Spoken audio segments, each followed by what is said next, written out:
আকাশবাণী গুৱাহাটীৰ মহাবাহু শাখা প্ৰস্তুতা আগবঢ়োৱা হৈছে দৃষ্টিপাত। আজিৰ অনুষ্ঠানৰ বিষয় শিশুসকলৰ বাবে ৰেডিঅ'।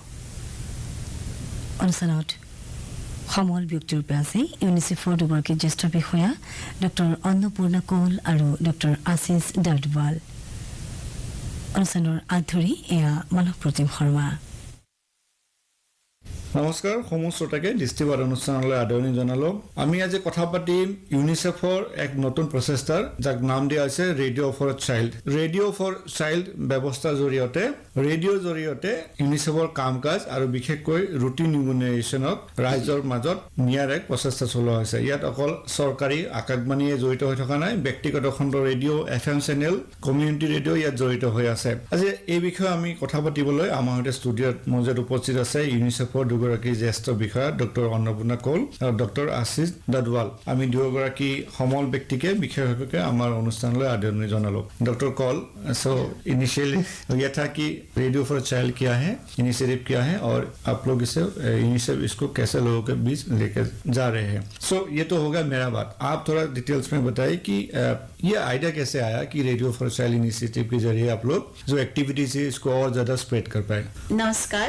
हम लोग सभी जानते हैं कि रेडियो एक बहुत पावरफुल मीडियम है और इसके थ्रू अगर हमें अपने जनमानस से वार्ता करना हो या अगर हमें कोई ऐसी बात पहुंचानी हो तो ये एक बहुत ही पावरफुल मीडिया है और इसका जो पहुंच है और रीच है वो टीवी से भी बहुत ज्यादा है और प्रिंट मीडिया से भी बहुत ज्यादा है और काफी समय से। और एक ऐसी चीज है रेडियो जो पोर्टेबल है, तो सबके पॉकेट्स में रहता है, सब लोगों के पास रहता है। और आजकल तो क्योंकि हमारे पास मोबाइल्स पे भी रेडियो की व्यवस्था है, सुविधाएं हैं और हम देखते हैं कि कहीं भी किसी भी आप रूरल एरिया में जाइए, आप किसी गांव में जाइए, आप किसी भी पहाड़ पे जाइए तो आपका रेडियो सिग्नल्स हर जगह अवेलेबल है। तो एक ऐसा मीडियम है जो सब लोग यूज करते हैं और जहां तक अगर हम लोग देखें तो भारत में 25 करोड़ से ज्यादा लोग डेली बेसिस पे रेडियो ट्यून इन करते हैं, मतलब सुनते हैं। तो लोगों की लाइकिंग भी बहुत है और इसके लिए हमें कोई जैसे टीवी के लिए हमें इलेक्ट्रिसिटी की जरूरत है, पावर की मतलब बिजली की जरूरत पड़ती है। रेडियो तो हमारा सेल से चल जाता है, सबके पॉकेट में रहता है। तो सबका एक बार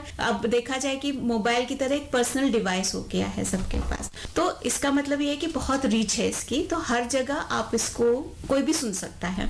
तो आप जानते हैं कि जैसे यूनिसेफ काफी गंभीर इश्यूज पे काम करता है, पर्टिकुलरली हम लोग बच्चों के लिए वेलबींग और वेलफेयर के लिए हमारे काफी काम चलते हैं। तो हमारा हमेशा से प्रयास रहा है कि हम लोग जनमानस मतलब जो उसको हम कहते हैं कि लास्ट माइल के साथ कनेक्ट कर सकें, हम उनकी बात सुन सकें कि उनके क्या इश्यूज हैं, पर्टिकुलरली जो चाइल्ड सेंट्रिक रहते हैं कि बच्चों के जो इश्यूज हैं हम उनको सुन सके, उनको हम गवर्नमेंट तक सरकार तक पहुंचा सके, उनके लिए कोई सोल्यूशन अगर हमारे थ्रू मिल सकता है हम वो दें। और इस तरह से हम लोगों का काम चलता है। और चूंकि जैसे अभी हम लोग बात करें कि जो लोगों के साथ मिलना जुलना उन तक पहुंचना, इसके लिए कोई मीडिया चाहिए। तो हमें लगता है कि रेडियो से ज्यादा कोई पावरफुल आज की तारीख में नहीं है, जो हर जगह गांव में भी है, जो आपके शहर में भी है, जो आपके बिग जैसे हम कहते हैं स्काई स्केपर्स अपार्टमेंट्स में भी है और हम किसी भी स्लम एरिया में भी झोपड़पट्टी में जाए वहां भी मिल जाता है। तो इसकी पहुंच को हमने रिकॉग्नाइज किया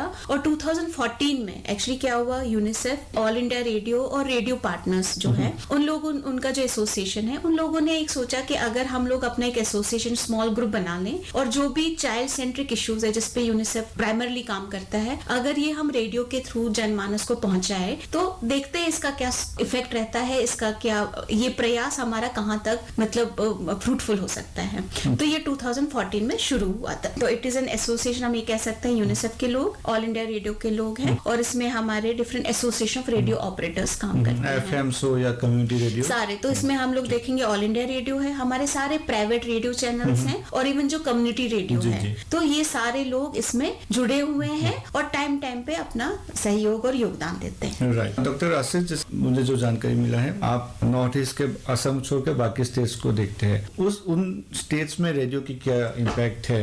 इससे पहले कि आपसे बाकी यूनिसेफ के बारे में बात करें, ये जानना चाहूंगा। रेडियो एक मेन माध्यम है जिसके थ्रू हम लोग हमारी जो रीच है वो बहुत ज्यादा है। As a matter of fact covid के टाइम में हम लोग ने बाकी 7 स्टेट्स में, असम के अलावा बाकी 7 स्टेट्स में हम लोग का जो रीच था that was through radio only, जो हम लोग अपनी बात पहुंचा पाए positive health seeking behaviour, health services continuation के बारे में, वो हम लोग सिर्फ रेडियो के माध्यम से पहुंचा पाए, क्योंकि और कोई जरिया था नहीं, माइकिंग भी उस वक्त नहीं हो पा रहा था। तो रेडियो हमारे पास एक ऐसा तरीका था जो कि पेनिट्रेट कर पाया टिल द लास्ट माइल। तो हम लोग बिल्कुल एंड यूजर तक गए और हमने एंड यूजर्स को ये बताया कि कोविड से कैसे लड़ सकते हैं और हमारे जो कंटिन्यूएशन ऑफ हेल्थ सर्विसेज है वो चल रही है या नहीं, और उसे कैसे हम लोग फर्दर इंप्रूव कर सकते हैं कि routine immunization for example covid की वजह से वो उसमें कोई हानि ना आए, बच्चों को पूरी सुविधाएं मिलती रहे, हमारी जो लेडीज हैं उन्हें पूरी सुविधाएं मिलती रहे। तो हमने इस चीज पे फोकस किया। सो रेडियो का रीच इज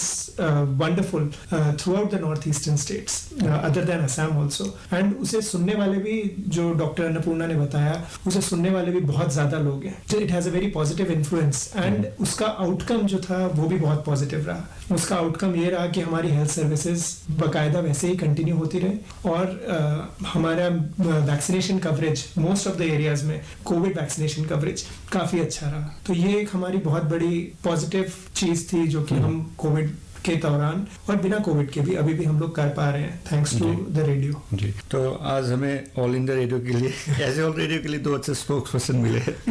ओके, जैसे हम लोग बात कर रहे थे कि रेडियो फॉर चाइल्ड जो इनिशिएटिव है, it is coming to North East and I was also lucky enough to attend 2 of your session, one in Delhi and one in Mumbai. It was quite useful, बहुत ही हम लोग को भी जानने के लिए मिला। और जैसे आपने कहा कि कई सारे स्टेक होल्डर्स उस प्लेटफॉर्म पे आए थे। अब ये बताइए कि अब तक जितने भी आप लोग के रेडियो फॉर चाइल्ड के लिए इनिशिएटिव ले गए, उनका क्या आउटकम है, मतलब नोन और अननोन, मतलब आप लोग को क्या दिखाई दिया कि ये पॉजिटिव इम्पैक्ट है जिसके हम लोग को एक चेंज ओवर कह सकते हैं इसको? राइट, जैसे हमने कहा कि अभी 2014 से इनिशिएटिव हुआ है, तो ओवर द टाइम काफी स्टेट्स में, क्योंकि ये स्मॉल स्केल पे शुरू किया गया है, छोटे इस पे स्केल पे शुरू किया गया है, तो यूजुअली पहले हम लोग क्या था कि जो बच्चों के सेंटर्ड इश्यूज हैं, जैसे ये है कि अपना टीकाकरण है, बच्चों की रूटीन पे जो बीमारियां होती है, छोटी मोटी खांसी बुखार है और इस तरह की जो बीमारियां, इस पे बात होती थी, या मेल न्यूट्रिशन पे बात होती थी। कोविड के दौरान हमने देखा, लास्ट 2 ईयर जो कोविड पैंडेमिक आया, उसमें हमने देखा कि it gained a lot of popularity. Reason ये रहा होगा क्योंकि मोबिलिटी नहीं हो रही थी, लॉकडाउन था, सारे जो माध्यम थे वो बंद हो गए, सिर्फ क्योंकि इवन प्रिंट मीडिया जैसे जो हम लोग न्यूज़पेपर्स के थ्रू एड्स भी देते हैं, या न्यूज़पेपर्स के थ्रू हम लोग जो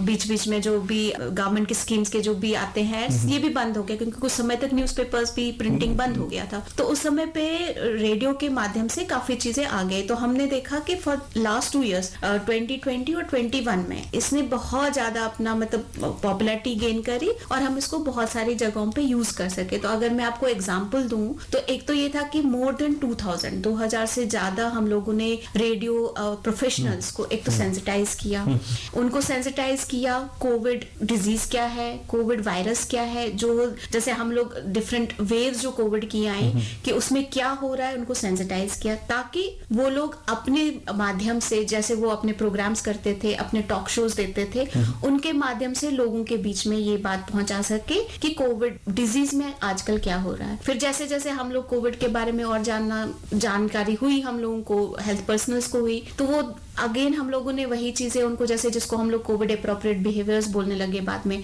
कि मास्क पहनना है, हाथ धोना है, एक दूसरे से दूरी बना के रखना है, ये चीज उनके थ्रू हमने डिसमिनेट कराने की कोशिश करी। फिर जब कोविड वैक्सीनेशन आया, अगेन यही जो हमारी रेडियो एसोसिएशन थी, रेडियो फॉर चाइल्ड प्लेटफॉर्म था, इसको हमने यूज करके ये इंफॉर्मेशन देना शुरू किया कि ये जो वैक्सीनेशन शुरू हो रहा है, इसका क्या क्या इम्पैक्ट हो सकता है, इसका क्या असर हो सकता है, कैसे कैसे ये वैक्सीनेशन देंगे। तो ये हमने इंफॉर्मेशन डिसमिनेट की और लास्ट 2 ईयर से हम बोल सकते हैं हमने इस प्लेटफॉर्म को बहुत अच्छे से यूज किया। अगर मैं आपको एग्जांपल और आगे दूं तो हमने बिहार में छपरा जिला है, तो वहां का जो रेडियो जॉकी थे, उन्होंने क्या किया, दे मेड अ सेशन, उन्होंने एक प्लान बनाया कि ओवर द टाइम एक्सपर्ट्स को बुलाया, जैसे हेल्थ एक्सपर्ट्स को बुलाया, गांव सरकारी तरफ से एक्सपर्ट्स को बुलाया, जो समय समय पे कोविड के बारे में जानकारी देते रहे। तो कोई जैसे उस समय पे काफी मिथ से या कोविड के अराउंड काफी डिस्क्रिमिनेशन डिस्क्रिमिनेशन हो रहा था, जो लोग कोविड पॉजिटिव हो रहे थे उनको, उनके साथ लोग काफी भेदभाव कर रहे थे। तो जो इनिशियल फेज 2020 में जो हमने देखा, तो ये लोग आके जब बात करने लगे इस प्लेटफॉर्म से, तो ये लोगों के बीच में बात पहुंची, तो लोगों को समझ में आया कि कोई महामारी है लेकिन कोई छुआछूत नहीं है, कि और एक दूसरे की हेल्प करनी चाहिए रादर देन कि उनको हमको भेदभाव करना चाहिए। तो उन्होंने अपने सेशंस लगाए। सिमिलरली हम लोगों ने देखा कि लखनऊ में, तो वहां पे आरजे पायल है, उन्होंने अपने, तो उस समय पे काफी मिनिस्ट्री ऑफ हेल्थ से, दिल्ली सरकार की तरफ से काफी डेली बेसिस पे कि कंटेनमेंट कैसे किया जाए, आइसोलेशन क्या होता है, सभी लोगों ने सुने हैं ये वर्ड्स, क्वारंटीन क्या होता है, कि उस पे वो जानकारी बांटती थी। कि अपने जो उनके टॉक शोज होते थे, जो पूरा दिन भर वो लोग टॉक शो करते थे, तो उनका जो प्रोग्राम चलता था, तो उसमें वो धीरे धीरे करके किसी के 2 मिनट के लिए, आधे मिनट के लिए बाइट चलाती थी कि कंटेनमेंट कैसे रखना है। क्योंकि जैसे हमने कहा ना कि इसका रीच गांव खेड़े तक भी है, विलेज तक है। अर्बन एरियाज में तो हम लोग काफी लोग अवेयर भी होते हैं, पढ़े लिखे लोग हैं, तो उनका अवेयरनेस जल्दी हो जाता और उनका सोशल मीडिया में भी कनेक्ट है। लेकिन गांव में सिर्फ उस समय एक रेडियो ही था या टीवी था, तो इसलिए क्योंकि एफएम रेडियो और प्राइवेट रेडियो चैनल जो है, ऑल इंडिया रेडियो, ये गांव में बहुत सुने जाते हैं, तो उनके थ्रू उन्होंने ये सब इंफॉर्मेशन और जो सूचनाएं आती थी समय समय पे, जितनी भी सूचनाएं आई थी, डिसमिनेट शुरू किया। तो उन्होंने एक सीरीज ऑफ सेशन चलाए, तो उसके थ्रू हमने देखा कि गांव वगैरह में लोग एक दूसरे से बात करते थे कि एक पॉजिटिव मैनर में। एक होता है कि महामारी है, अब क्या करें, एक तो डर था, लेकिन चूंकि ये समय समय पे ये सारी मैसेजेस डिसमिनेट होती थी, सर्कुलेट होती थी, ये सूचनाएं जाती थी, वो भी रेडियो के माध्यम से, जो एक वेल रिकॉग्नाइज्ड माध्यम है और हमें पता है उसका क्वालिटी कंटेंट होता है। तो लोगों को ये पता था कि नहीं, ये तो सरकार का कहीं ना कहीं ये मानी हुई बात है, ये कोई ऐसे कोई किसी की फैलाई हुई बात नहीं है, तो वो उसको सच मानते थे। तो ये हमने देखा कि उसका काफी अच्छा प्रभाव पड़ा है। जी, और साथ में मैं और भी जोड़ना चाहूंगा एक पॉइंट कि उस समय काफी मिस इन्फॉर्मेशन स्प्रेड हो रहा था उस समय, तो एक फैक्ट चेक जो था वो उसमें भी रेडियो ने एक बहुत ज्यादा एक रोल निभाया अपना। जी, doctor Ashish ji, as a whole अगर हम लोग ये जानना चाहे कि यूनिसेफ की नॉर्थ ईस्ट में क्या क्या एक्टिविटीज है अभी? जी, सो बेसिकली हम लोग पूरे नॉर्थ ईस्ट में अराउंड 123 डिस्ट्रिक्ट्स हैं, 8 स्टेट मिला के। हम लोग वहाँ पर काम करते हैं directly as well as indirectly. Indirectly हम लोग काम करते हैं अपने पार्टनर्स के साथ। स्टेट गवर्नमेंट्स के साथ हम लोग का बहुत ही गहरा ताल्लुक है और हम लोग स्टेट गवर्नमेंट्स के साथ एनएचएम के थ्रू हम लोग बहुत ही डिटेल में काम करते हैं। और हम लोग का बेसिकली अगर आप देखें तो ओवरऑल जो हेल्थ सिस्टम स्ट्रेंथनिंग है, न्यूट्रिशनल स्टेटस स्ट्रेंथनिंग है, डिजास्टर रिस्क रिडक्शन है, हम लोग इन चीजों पे ज्यादा काम करते हैं। हेल्थ और न्यूट्रिशन एक ऐसा कंपोनेंट है जो कि हमेशा यूटिलाइज होता है, सो उस चीज पे हम लोग का हमेशा फोकस एक रहता है। So we are focused on the 14 aspirational districts in the entire northeast region. 8 in Assam, I think. 7 in Assam, 7 in the rest of one each in the rest of the 7 states. तो हम लोग उस पे तो हम लोग focus है ही हैं। उसके बावजूद, उसके अलावा भी हम लोग जो हमारे 124 डिस्ट्रिक्ट्स हैं पूरे नॉर्थ ईस्ट में, हम लोग उस पे भी काम कर रहे हैं for dissemination of services, dissemination of routine immunization services, improvement of routine immunization services, improvement of general services, RMNCHA plus जो हमारा है, routine immunization, maternal health, child health, adolescent health, इन सब पे हम लोग काम करते हैं with nutrition as an additional component. उसके अलावा अगर हम लोग देखें तो जो quality of services which the government provides, जो हमारी गवर्नमेंट लोगों को प्रोवाइड करती है through the CHCs, PHCs and the district hospitals, उसमें जो क्वालिटी कंपोनेंट है हम लोग उस पर भी फोकस रहते हैं। हम लोग अपनी टीम के थ्रू और यहाँ से डायरेक्टली मॉनिटर करते हैं कि उसका क्वालिटी मेंटेन रहे, कोई सर्विस किसी बच्चे को या किसी माँ को सर्विस ना छूटे, सारी सर्विसेज बाकायदा अवेलेबल हों, ऐसा ना हो क्योंकि हार्ड टू रीच एरियाज है, काफी दूर से लोग आते हैं, तो कोई ऐसा व्यक्ति ना हो जो कि सर्विसेज के बिना कहीं वापस चला जाए। तो हम लोग एक quality improvement, quality focus as well as continuation of quality services पे हम लोग ध्यान देते हैं along with the government, along with the state government and partners. तो हम लोग सारा काम खुद नहीं करते हैं, हम लोग गवर्नमेंट के थ्रू जो हमारे MD NHMs हैं, प्रिंसिपल सेक्रेटरीज हैं, हम लोग उनके साथ हमारे गवर्नमेंट हॉस्पिटल्स में जो डॉक्टर्स, नर्सेज, स्टाफ नर्सेज और जो स्पेशलिस्ट हैं हमारे डॉक्टर्स, हम लोग उनके साथ उनकी कैपेसिटी बिल्डिंग के लिए भी काम करते हैं। उन्हें ट्रेनिंग रिक्वायरमेंट है कोई, उसको भी हम लोग देखते हैं। प्लस उसके अलावा अगर हम लोग कोविड अप्रोप्रिएट बिहेवियर पे बात करें या कोविड के बारे में बात करें तो यूनिसेफ ने पूरे नॉर्थ ईस्ट में 20 ऑक्सीजन प्लांट्स भी सप्लाई किए थे। So this was actually this was a very big thing. वो स्टेट गवर्नमेंट के साथ मिलके हमने वो 20 30 ऑक्सीजन प्लांट्स पूरे नॉर्थ ईस्ट में हमने फंक्शनल किए, जिसका कि बेनिफिट ये हुआ कि जो लोग उस वक्त ऑक्सीजन की कमी, जैसे पूरे हिंदुस्तान में कई जगहों पे, सेंट्रल इंडिया में खासकर दिल्ली और यूपी में उस वक्त थोड़ी ऑक्सीजन की कमी आ रही थी, वो नॉर्थ ईस्ट में नहीं आई. So it was because of prompt response by UNICEF and by our partners and the positive work by the respective state governments, जो कि हम लोग इतना सब कुछ कर पाए इतने कम समय में. और ओवरऑल भी हम लोग जो नॉर्थ ईस्ट में सपोर्ट है, स्ट्रेंथनिंग ऑफ हेल्थ सिस्टम, उस पर हम लोग अभी भी फोकस कर रहे हैं. उनके गैप्स हम लोग एड्रेस करने की कोशिश करते हैं और हम लोग ये फोकस करते हैं कि हमारे जो सुविधाएं हैं वो टिल द लास्ट माइल जाए.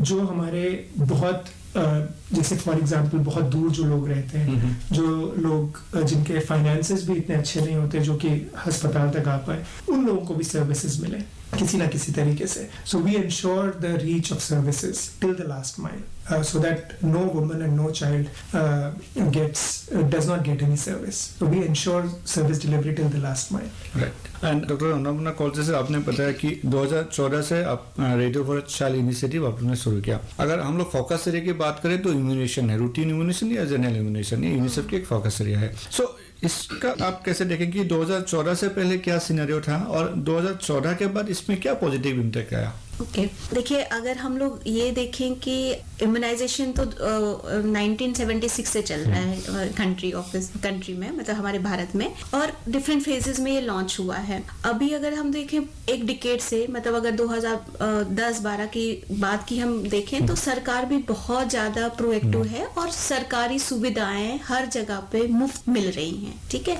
जैसे अभी डॉक्टर आशीष बोल रहे थे, हमारा काम, यूनिसेफ का काम क्या है कि हम सरकार के साथ मिलके ये देखते हैं कि ये सर्विसेज हमारे लास्ट माइल तक पहुंचे, लीविंग नो वन बिहाइंड. ठीक है, हमारा इक्विटी बेस्ड अप्रोच है. जैसे जो होते कुछ वल्नरेबल एरियाज होते हैं, दूर दराज के एरियाज होते हैं जहां पे कवरेज नहीं हो पाता, सर्विसेज नहीं हो पाती, उसके डिफरेंट रीजंस है. लेकिन हमारा ये यूनिसेफ का काम ये रहता है कि कहीं ना कहीं वो हम लोग फोकस एरिया सरकार के नजरों में रखें कि ये हम यहाँ भी हमें पहुंचना है. ठीक है, जब अब आप ये कह रहे हैं कि अब हमने क्या डिफरेंस है इस रेडियो प्लेटफॉर्म के इनिशिएटिव से और उसके बाद, तो ये हुआ है कि पहली बात तो ये है कि एक नैरेटिव और एक डायलॉग, या एक ये कह सकते हैं कि लोगों के बीच में सूचना गई है कि गवर्नमेंट की स्कीम्स हैं कुछ. क्योंकि कहीं ना कहीं जो गवर्नमेंट स्कीम लॉन्च करती है, अगर हम 2014 से पहले का समय देखें और अब देखें, तब हमारे पास क्योंकि सोशल मीडिया प्लेटफॉर्म्स नहीं थे, मतलब हमारे पास फेसबुक नहीं है, व्हाट्सएप नहीं है, टीवी भी बहुत लिमिटेड था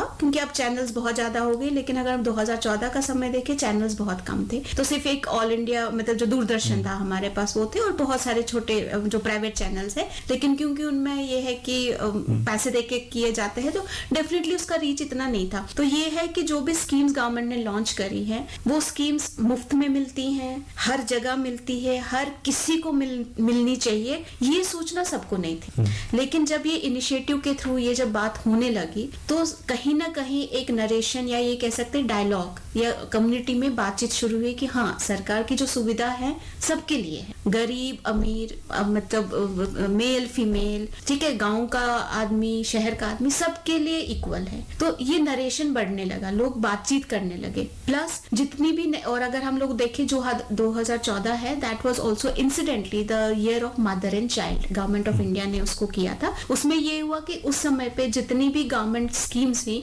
उनमें सबसे ज्यादा प्राथमिकता हमारी मदर्स के लिए और हमारे बच्चों के लिए दी गई, और उन पे बात होने लगी कि क्या क्या है ये, क्योंकि इसका बहुत ज्यादा लोगों को आइडिया नहीं था इन सब. जब तक हम लोग हॉस्पिटल नहीं जाते, जब तक हम लोग स्वास्थ्य केंद्र नहीं जाते, तब तक हमें पता नहीं चलता कि क्या क्या सुविधाएं उपलब्ध हो सकती हैं किसी के लिए. लेकिन इस रेडियो फॉर चिल्ड्रन प्लेटफॉर्म जो हमने इनिशिएट किया, क्योंकि इसमें ये सब चीजें हम धीरे धीरे लोगों तक पहुंचाने लगे कि ये हमारी सुविधा अवेलेबल है, आप जाओगे तो आपके बच्चे को फ्री में वैक्सीनेशन मिलेगा, उसका टीकाकरण फ्री में होगा, उसको अगर निमोनिया हुआ है, उसको अगर डायरिया हुआ है, उसको अगर बुखार है, आप स्वास्थ्य केंद्र पे लेके जाएंगे तो उसकी जांच मुफ्त में होगी, उसका ट्रीटमेंट मुफ्त में होगा, और उसको अगर भर्ती करना पड़े तो वहां पे भी सारी सुविधाएं, खाना भी मुफ्त में मिलेगा. ये चीजें फैलने लगी. तो उसकी वजह से क्या हुआ है कि लोग सरकारी सुविधाओं में, सरकारी अस्पतालों में, स्वास्थ्य केंद्र में आने लगे हैं. तो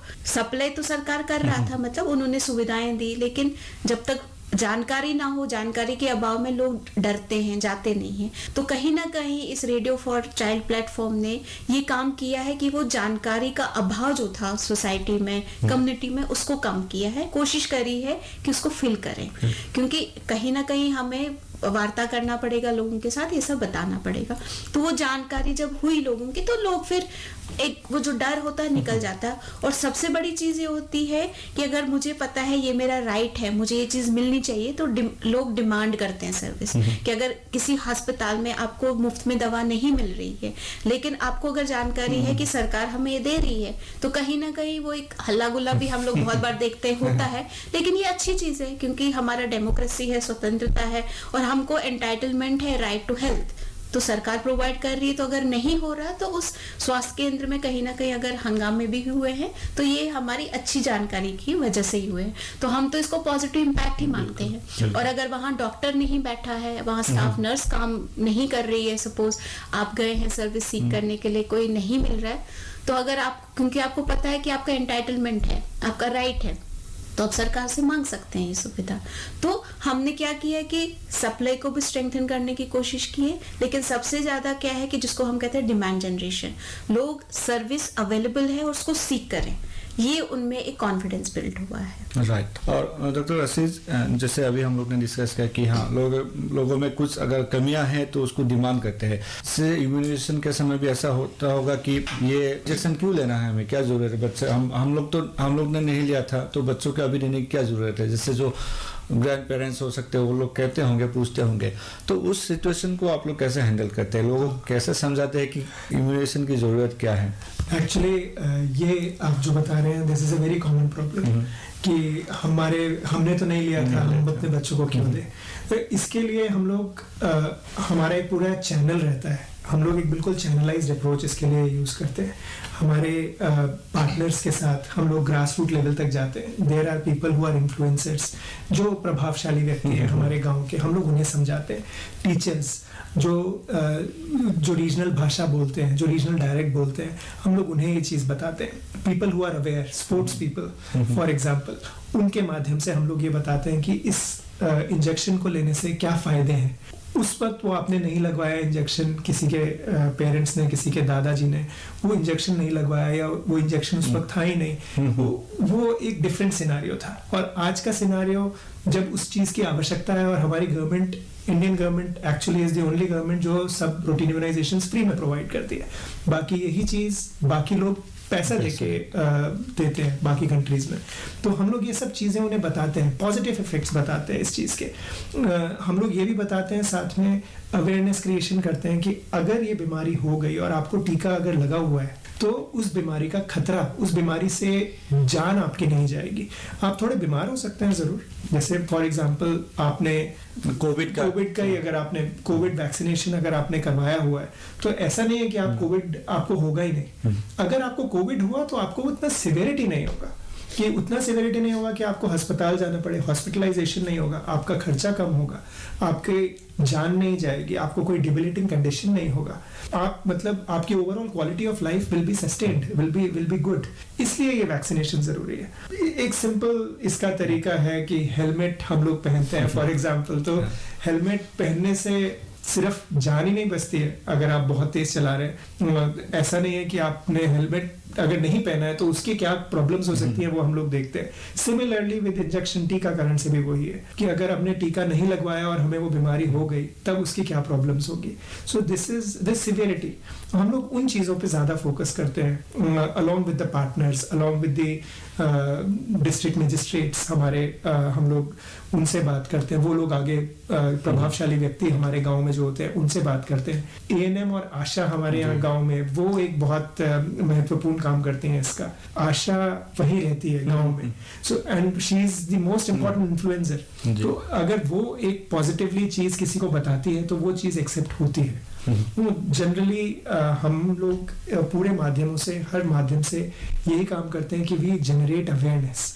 so that services are seeked. Government services provide कर रही है, लोग वो services लें. इसका हम लोग we ensure that कि वो हो through our partners, through the government, through the other NGOs, हम लोग through faith-based organizations as well. हम लोग ये focus करते हैं कि service continuum रहे. जैसा कि डॉक्टर अन्नपूर्णा भी बता रही थी, continuum of services is very important.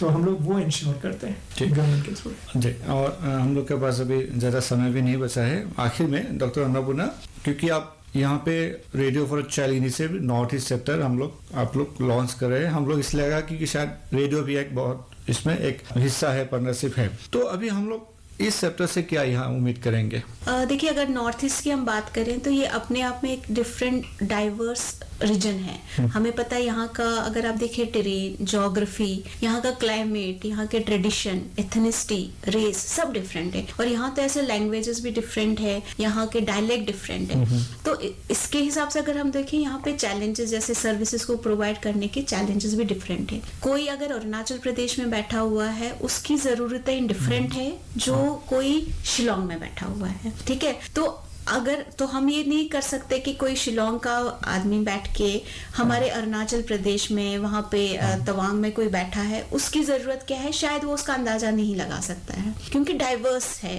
पूरा.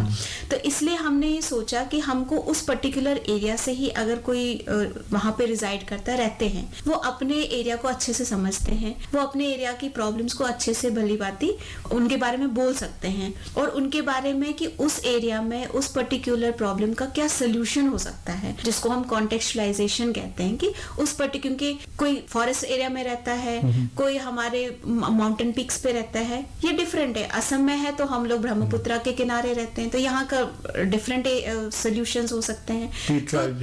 एब्सोल्युटली, है ना. तो वो कॉन्टेक्चुअलाइज करने के लिए हमारा ये जरूरी है कि उसी एरिया के लोग हों जो वो अच्छे से समझ सके और उनका सोल्यूशन, मतलब लोकल सोल्यूशन दे सके. कोई दिल्ली में बैठ के या कोई असम गुवाहाटी में बैठ के वो सोल्यूशन शायद नहीं दे सकता है. अगर मैं वहां कभी गई नहीं तो मैं शायद समझ नहीं पाऊंगी वो सारी चीजें. तो इसलिए हमने सोचा कि क्योंकि इस इनिशिएटिव का बाकी कंट्री में हमने अच्छा प्रभाव देखा है, तो हमने सोचा कि हम लोग अपना नॉर्थ ईस्ट का radio for child platform create करें, ताकि वो लोग अपने लोकल लेवल के इश्यूज उठाएं और लोकल लेवल के सॉल्यूशंस दें. और उन्हीं सॉल्यूशंस को हम लोग एज अ यूनिसेफ उनको हम लोग एम्पलीफाई करेंगे, हम लोग सरकार तक पहुंचाने की कोशिश करेंगे, और कोशिश करेंगे कैसे सरकारी सुविधाएं हैं या प्रोग्राम्स हैं जो चल रही हैं, उनको थोड़ा सा लोकल हिसाब से ट्वीक करके लोगों के लिए फायदेमंद बनाया जाए ज्यादा. तो इसलिए ये इनिशिएटिव की जरूरत पड़ी. और हमें लगा, और क्योंकि हम लोगों ने लास्ट 2 ईयर से देखा इसका काफी ज्यादा, जैसे मैंने बोला कि इट हैज गेन पॉपुलैरिटी,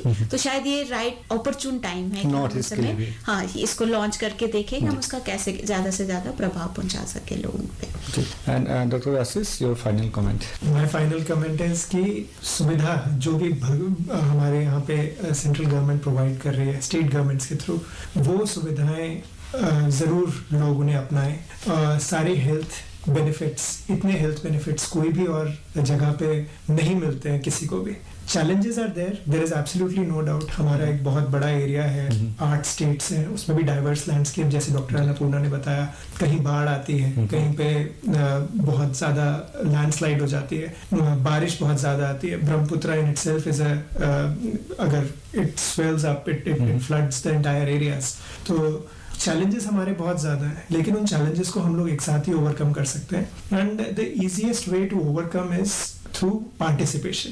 तो ज़्यादा से ज़्यादा हेल्थ में हम लोग अगर पार्टिसिपेट करें, हमारे लोग जो हमारी पॉपुलेशंस हैं, इंटरवेंशन पॉपुलेशंस हैं, वो लोग हमारे मिल के हम लोग अगर एक साथ काम करें, तो every single child will be disease free, every single child will be vaccinated. And हमारा जो IMR माता मृत्यु दर और शिशु मृत्यु दर है, उसे हम लोग बहुत कम कर सकते हैं. This is my appeal to the people कि they should come forward to seek the best of the services which the government of the state governments as well as the government of India is providing.